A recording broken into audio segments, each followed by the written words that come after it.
For the history of Southwest Airlines, our growth was predominantly based on the number of holes on property. As we showed before, our revenues grew almost a direct correlation to our fleet size. As we grew, we were buying 737s, predominantly the classic fleet and the early next gens all had 137 seats. So when we grew in units of 137 seats. The specific data in the chart below is taken directly from the annual earnings reports, and they plot out the average seats per flight. Another way to say that is our fleet gauge.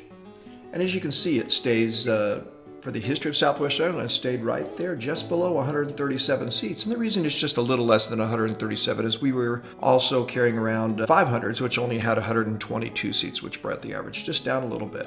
But then you noticed in 2011, as you graph out the reported data, it actually decreased in 2011. That kind of got my attention. I remembered, oh, that's right. That's when we purchased AirTran and brought over 88 717s, and those had 117 seats. And that brought the average gauge of our fleet down to 134.7. Mr. Kelly's acquisition of AirTran signaled a new change to our business model, a significant change. As you can see, we grew by 27.3%. The AirTran integration signaled the first of 5 very significant strategic initiatives started by Mr. Kelly. The dotted line I've just drawn on the chart represents Gary's strategic initiatives, and this is the turning point for Southwest Airlines history. So over the next 3 years, as Boeing converted the 717 aircraft to Delta specifications, you can see that as we offloaded the 88 aircraft, our fleet size actually decreased by 33 aircraft. And in the bottom chart, you'll notice that as we got rid of the 717s, naturally our average gauge started to increase. But then you can start seeing in 2013 something interesting happened. We actually started, for the first time in Southwest Airlines history, our gauge actually exceeded 137 seats. But that didn't happen by accident. That's also part of Mr. Kelly's strategic initiatives. You can see that we had Evolve seating, then 800s, which gave 175 seats, and that increased our average gauge. That same school of thought continued as we retired the 500s, we retired the classics, and we now are starting to add in the MAX 8s.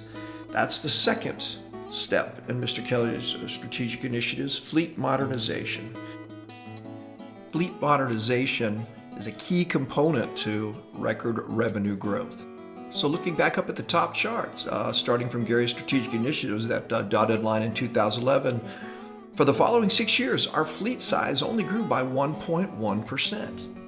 But down there along the bottom chart, you can see we did have growth. We had gauge growth of 10%. And over the course of that time, you can see that we also had seat growth. So for the last 15 years, our fleet has grown by 82%, and our seats grown by 102%, and that's a result of the second phase of Gary's strategic initiatives, fleet modernization. But that isn't the only growth that we had. We also had load factor growth, as you can see from this chart, 25.6% over 15 years, not bad. But how did we do that? And that a little bit deeper discussion, that meant redefining our business model.